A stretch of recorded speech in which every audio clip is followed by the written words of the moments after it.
Yeah, so this past weekend I got a letter um saying that I have a court date on a, really a week from now on January the 22nd. It's for a misdemeanor um criminal mischief, which which goes back to last year in July. So I'm just gonna go ahead and tell you what's been going on with that.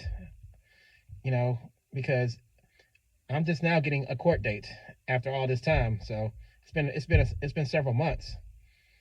So anyway, back in back in July, I had a I had somebody who was considered a tenant on my property that I bought from her. She this woman she wanted to she when I bought the property from her, she said that she needed to stay there until she until she finds another place to stay. And so I bought the property from her back in January of last year. Well, January or February, back in the wintertime of last year. And so she stayed there for a few months, and around May, she started having an older guy come over to fix stuff. And so me and her had an agreement that if I paid her $100, that the older guy would fix the roof, the hole that's in the roof, well, the ceiling, that is, not the roof, but the ceiling. Um, and I went up there one day to check on the house to see if the roof was fixed after I had paid her the $100 through Cash App. I went back up there and I saw the older guy there, and so the older guy he didn't see me as I came in, but I told him that I'm the landlord, and so I'm the person who I paid that woman who stay in the house um money to um for her to give to him to fix the hole that's in my roof in my on my ceiling. And he got kind of combative with me, saying that I shouldn't have walked in on him and stuff. I told him that, I mean, that's my house. It's not your house. You don't own nothing here. I own this house. And me and him I started going back and forth. He's an older guy, and he's probably in the 60s, I guess, but he's been in the military, so he acting as if he owns a place. So I wanted to you know do something to get him out of there myself, but I thought better of it because I didn't want to have to go to jail if he gets if he decides to press charges for me hurting him. So so I decided to just call the police, and the sheriff's deputies came out, and I was surprised by what they did. So I explained to them the situation, and the deputies told me that I'm not that since I allowed this woman to stay there after I bought the house from her for several months, she is considered my tenant, and I'm considered a landlord, and so so there's nothing they can do to make this guy leave the place since he's her guest. That's what they told me, and that in order for me to get her out of there, and him as well, since he wouldn't be able to come back if she's gone, I would have to file an eviction. And so so I did that, and unfortunately I wasn't able to evict her at first. The guy came up there with her to the courtroom for the eviction, and I think I talked about this in one of my videos in the past of what happened, that it wasn't successful because I didn't have 3 copies of the evidence that proved that I owned the house. So the judge dismissed the case in justice court or small claims court. And so afterwards, so this was in June when I filed the eviction, and eviction hearing took place, and it was dismissed. And so I had to go and talk to a lawyer to see what I need to do to try again. I did that, and the lawyer told me to contact contact the other person that owned the house along with me, which was that woman's husband, ex-husband, and to see if he'd be willing to sell his part to make it easier for me to evict him. And I did that, and he told me that he did not want to sell his part of the house. Her ex-husband is in prison, so, and she didn't tell me that her husband actually owned the other part of the house when she sold the house to me. I didn't discover that until I went to pay the taxes sometime afterwards. So anyway, so I did that, and fast forward to July, around the July 4th holiday, I would every time I passed by the property, I would see his truck there. So it's like he had moved in almost, so anyway, but I never stopped by. I never stopped by there since then. So anyway, since the one day after the eviction hearing, where I told her that I was going to come by to do like a landlord inspection, and that's when I discovered that the screen door glass was broken. This was at the end of June, by the way, when I last stopped by. So, and the woman told me that the older guy broke it with a with those rocks that comes out of from underneath the lawnmower, where grass normally comes out at. Somehow the rocks hit the glass and it shattered it, and he still didn't pay for it. By the way, he didn't pay me for the damages. So anyway, fast forward to the 4th of around the days, maybe a couple days after the 4th of July. I was at home, I wasn't feeling so good myself, so I had took a drink because I was grieving the death of my cousin, my third cousin, who had gotten murdered back in at least early in the summer. Basically, he went missing back in early parts of June, and so they later discovered that he was murdered. They found his body by some railroad tracks. So I was grieving because of that, and I was drinking a beer, basically, to kind of soothe my I guess my sadness. I had a lot of grief about that. So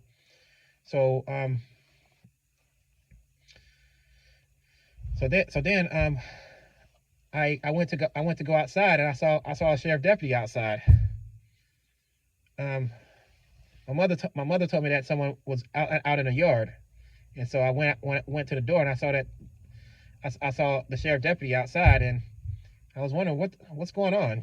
I mean, why would the sheriff deputy be out in my yard? So I was really was trying to go to sleep because it was actually cloudy that day. It was about to rain, so I was looking forward to going to sleep.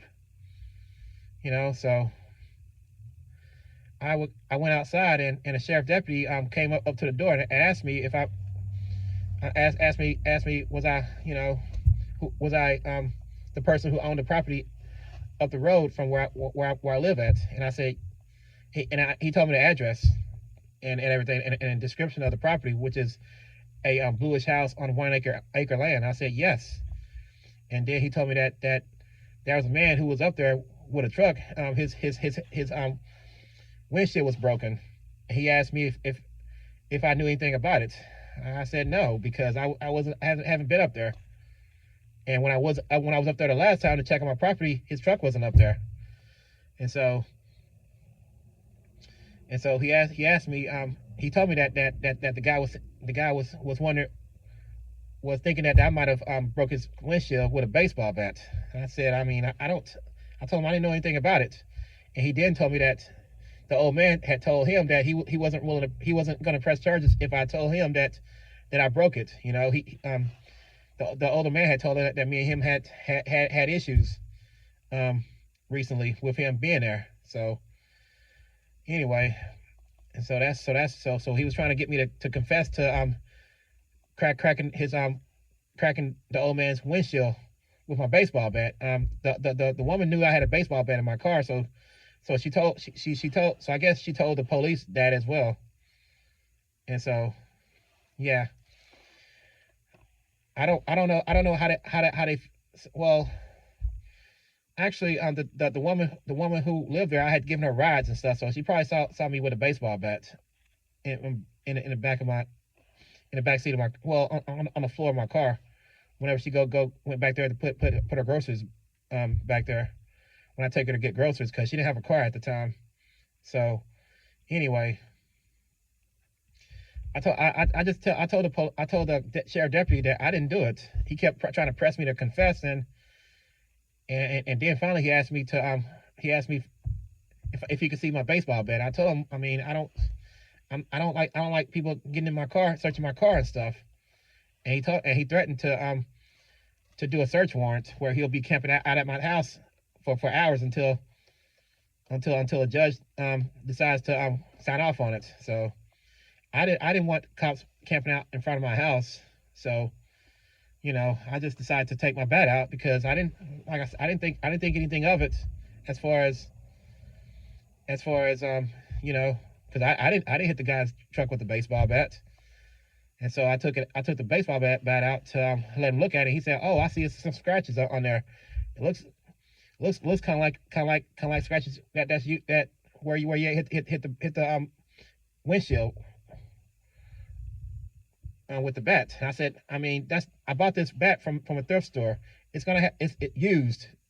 It's gonna have scratches on from prior use. I don't know, you know, how it was used prior to me buying it, because it was a used bat, and it already had markings on it and stuff." And I tried to explain that to him, and he kept trying to get me to confess, and I refused to confess. And so he said, "Well, I'm just gonna take this baseball bat.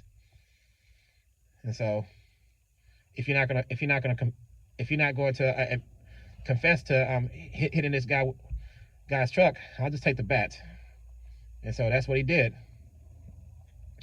And so this was in early right a couple of days after the 4th of July. And so fast forward to October 8th, 2 unmarked trucks come in my yard. I was actually about to turn into my driveway at my home, and I drove inside the driveway to see who those people were in those two unmarked trucks. They looked, because I wasn't expecting anybody, and so when I went in and parked my car in my driveway in front of those trucks, out came I recognized one person who came out of one of the trucks. He was the main sheriff, and he asked me what my name was. I told him my name. He told me that I was under arrest, and I asked him what it was for, and he told me that it was for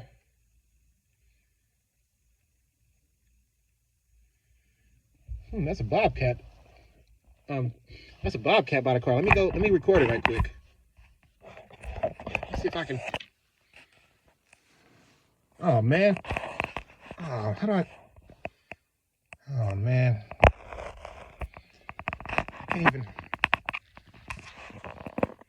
I don't know if you can see it, but I don't know how to. Yeah, this phone doesn't have a feature where I can turn it back around as I'm recording it. But anyway, man, it was a bobcat that was going across my yard. I wish I could have let y'all seen it. So I wish I could have recorded it, but it's gone now. Wow.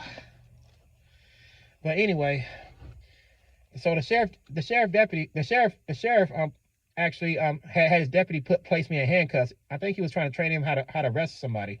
He told the deputy not to put the cuffs on me too tight, you know. So he put the cuffs on me, and I asked him, could I make a phone call first, and he said no, I can make a phone call at the station when I get there. So he got his deputy put the cuffs on me, and he had me sit in the front seat of the pickup truck. The deputy did. I didn't sit in the back. I sat in the front. It was the windows were tinted, so nobody could see me. They couldn't see the handcuffs on me. they could probably see me from the front, but you know, they wouldn't be able to see the handcuffs. So I would just look like another passenger. So I don't understand why they did that. Why they, you know, came in on unmarked trucks and arrested me. You know, I guess, you know, I didn't have any type of criminal record with them. So I mean, only dealings I had with them was, you know, for civil purposes. Like if I needed to evict somebody off my property or sue somebody, I needed someone to serve them, to serve the person who I was suing. But that was really the extent in which I dealt with the sheriff deputies in my county. So anyway, they took me off to jail, and so I spent about a couple of hours there. And I was able to make bond. The person the person who I saw in order to get to in order to determine what my bond would be, it happened to be the same person, the same person who's like the judge in the justice court or small claims court where I had taken my case to for the eviction. So they told me that I wouldn't be able to see her until tomorrow, but she just happened to see me when I came in, when they brought me into the station to be booked, and so she decided to go ahead and see me in a couple of hours. Well, actually in an hour, because I only stayed at the jail for a couple of hours. So in an hour, she saw me, and she told me that my bond was at 2,500. So she knew me. So I guess she decided to go ahead and see me before she left for the day. This was around 2 or 3 o'clock when I was taken to the sheriff's department at the jail. So anyway, so she gave me a $2,500 bond, and I was charged with criminal mischief, which is a Class A misdemeanor between $750 and $2,500. And so I don't understand why she had my bond so high. But I asked her about that, about how come I just couldn't go out on recognizance, and she just told me that that's just how they determined my bond. I just based on different factors. She wouldn't tell me what factors they were, but you know. Anyway, she gave me my bond, and she asked me if I would be willing to sign up for a public defender. And I told them no, since I was working 2 jobs. I'm just gonna go ahead and look for an attorney myself, a paid attorney. Since I'm working 2 jobs, I probably wouldn't qualify at that time. So anyway, she gave me my bond papers, and so I went ahead and started calling. The deputies were nice enough to let me use the phone to call the bail bondsman before I went into a cell. So I used that time to call the bail bondsman, different bail bondsmen. So I called like probably two or three. The first one, she was willing to let me bail me out for $275, which was a little over 10% of my total bond of $2,500. The second person wanted $300, and the third person wanted $500. So I just went with the cheapest option, which was the first person.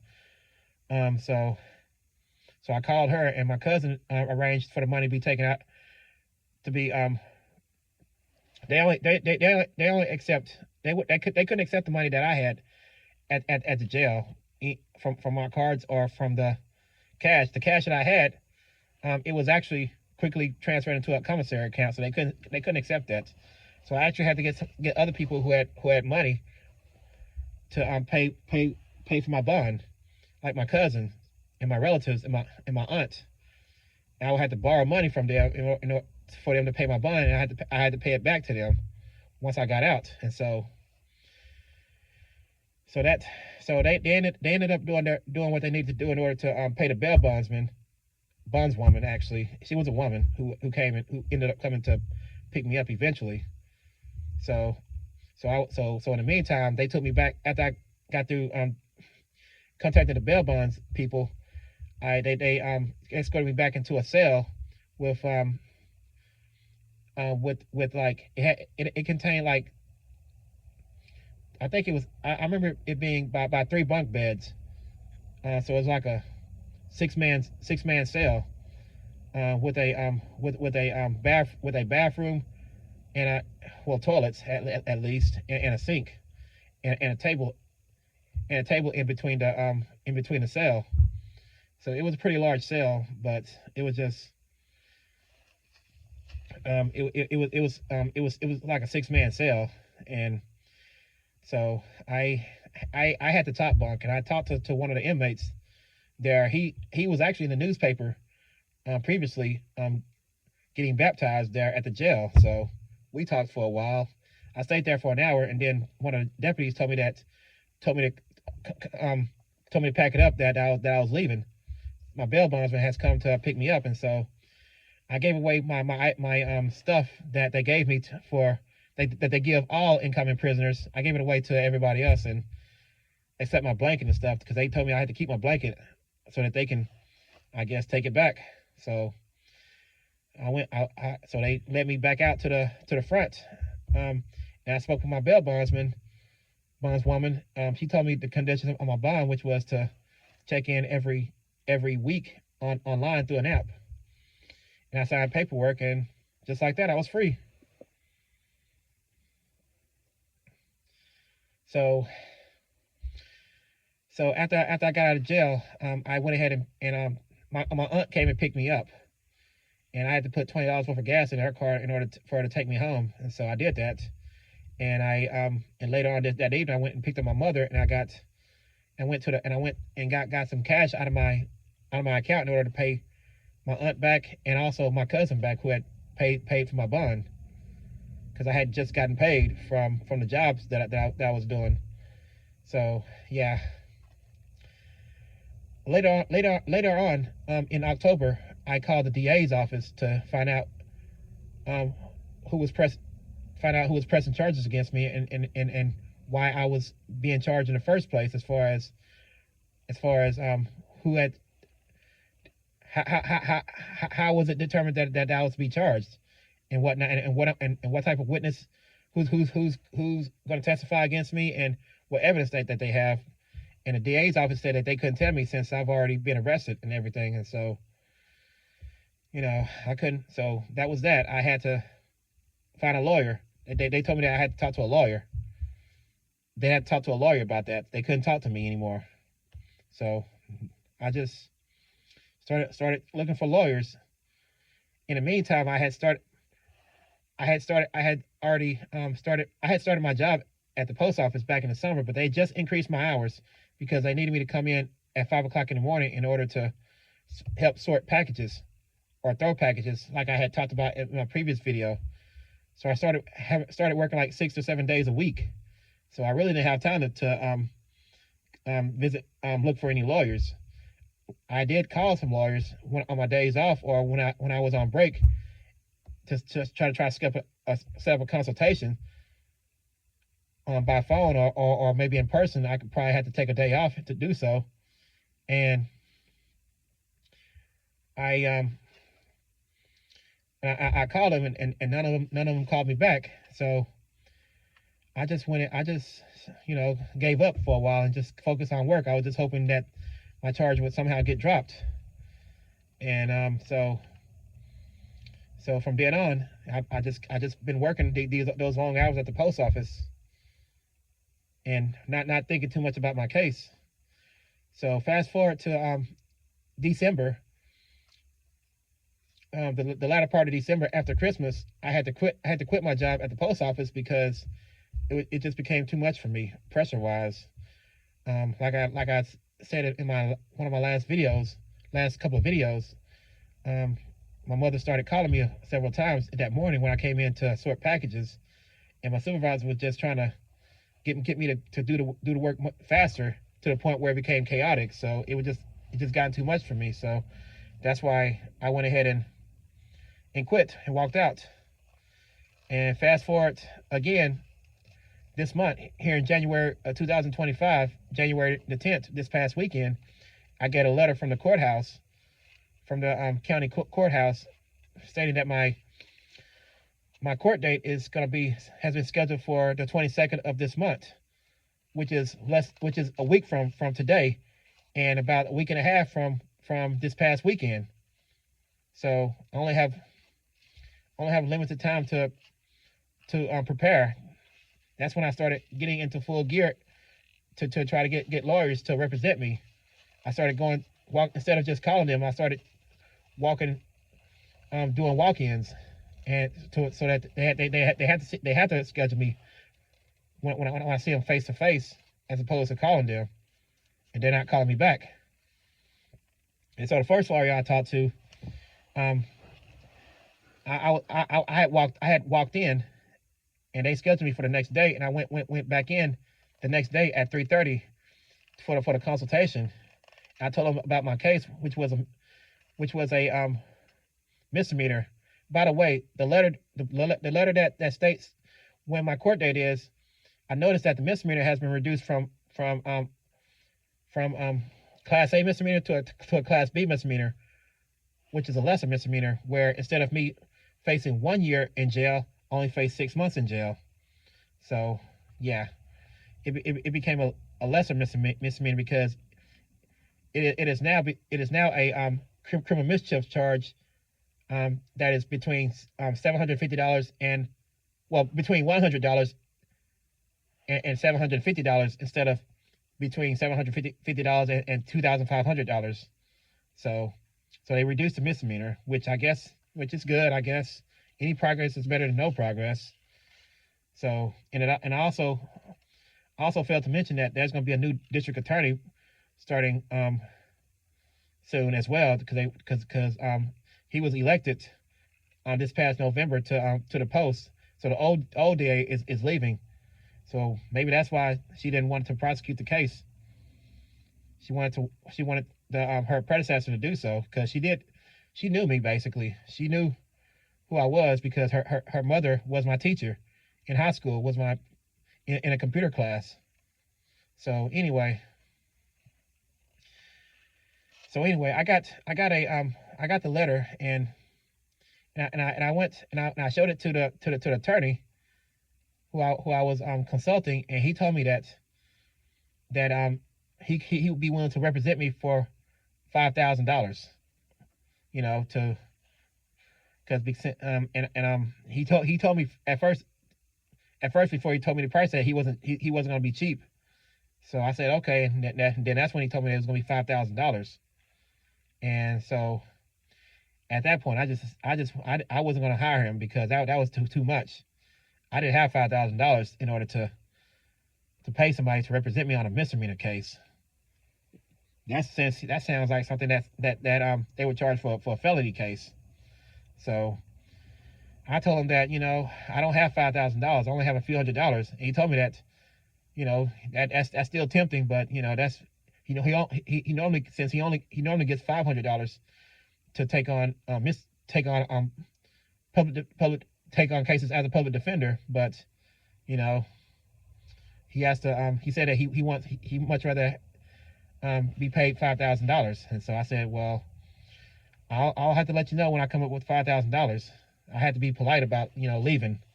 So anyway, so that's where I'm at right now. I'm still trying to find lawyers who can assist me and represent me as far as this case is concerned at a reasonable price. I'm kind of strapped for cash, and so if anybody want to assist me with my legal fund, you can just go to my Cash App in my that's posted in my on my page. So and in my description as well. Yeah. So, well, I'm just gonna keep trying. Hopefully this case does get dismissed somehow. So, all right. Well, that's all I have for today. It's dark now, so I'll talk to you next time. Like, subscribe, and share this video. Talk to you later. Bye bye.